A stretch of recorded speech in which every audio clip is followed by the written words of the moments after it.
It was 2014, and I was struggling with insecurity and imposter syndrome. I was wrestling with trying to be perfect and knowing painfully that I wasn't coming close to perfection. I had, though, in fact, created my dream life. Had moved to the city that I had always wanted to. I had become engaged to my college sweetheart. We had an amazing apartment as well that overlooked the city skyline, pool deck, all of the things. Everything on the outside was going great. All of the boxes were checked, but it felt like anything but. And to add insult to injury, a coworker, a peer, who didn't love being teammates and peers, let's say, decided to observe with me and share, you know what? You're really meek. And let's just say it was not shared in love or a biblical sense. Her words amplified my insecurity, and everything felt strained and under intense pressure. It wasn't good. But recently, within the past few months, someone DM'd me a video on meekness. I'll share it in the show notes. It was by Mrs. Amanda Ferguson. She talks about feminine leadership. The person who sent me this video was someone who I respected deeply, someone who is a light and a pillar in the community here in Charlotte and far beyond. But you guys, the thing is, she didn't share or send anything alongside the video. She just sent it over. A few of the highlights of what was included in the video. And so that meek doesn't mean weak, but strength under control. Quiet doesn't mean silence, but peace and tranquility from within.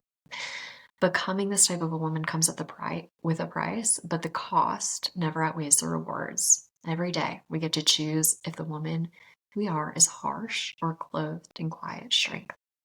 So it was a beautiful video. But because I too am human and was wondering if there's a reason why no context was set with the video, I did in fact have a split second where I wondered, had I gone too far in a different direction and lost the quality of meekness over the years? And was she sending this as a nudge to tap into that? Worst case scenario, anyone, we can go to that place. But through a deep breath and through peace only found through the Holy Spirit.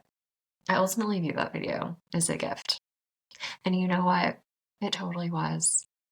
The next day, that she sent a follow-up message, and it said, I meant to say that this reminds me of you. Out of all people, this woman who I respect and admire thought of me when she saw that video.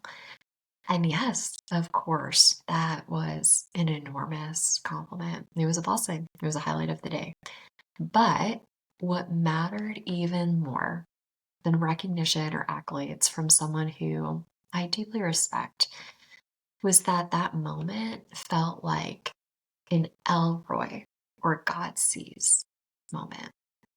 A dig, an insult that was thrown at me 10 years ago was redeemed with her obedience to send that over and encourage. It reminds me of Genesis 50:20, that you take what the enemy meant for evil and you turn it for good. So for you sweet listeners today, what has been spoken over you that needs redeeming? What was meant as a criticism, but in fact may be worth celebrating as it is God's intentional design? What quality is coming to mind for you? Name it and go further and consider, how can you purposefully use this for God's good and for his glory in your life right now and those who are around you. Also consider 2 Corinthians 12:19, which says, my grace is sufficient for you. My power is made perfect in weakness. In his weakness, you are strong. When you surrender and allow him to operate through you in great measure, God and his glory is put on display. 1 Thessalonians 5:16-18 says to rejoice always, pray continually, and give thanks in all circumstances. Know that God is sovereign. He is mighty to save, and he will use all things for his good and his glory.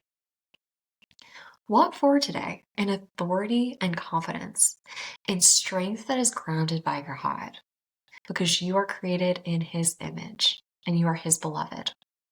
It is time to celebrate that and to use those God-given strengths that he has handpicked and hand-selected for you to bless others, because it is worth it 1,000 times over. If you're wrestling with insecurities and you tend to focus on where you're falling short, faith-based coaching might be for you.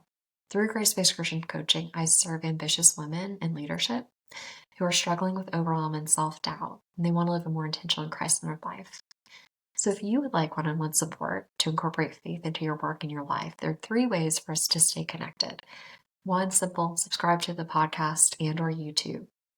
The second one is to join our Grace-Based Christian Coaching email family at gracebasedchristiancoaching.com/subscribe.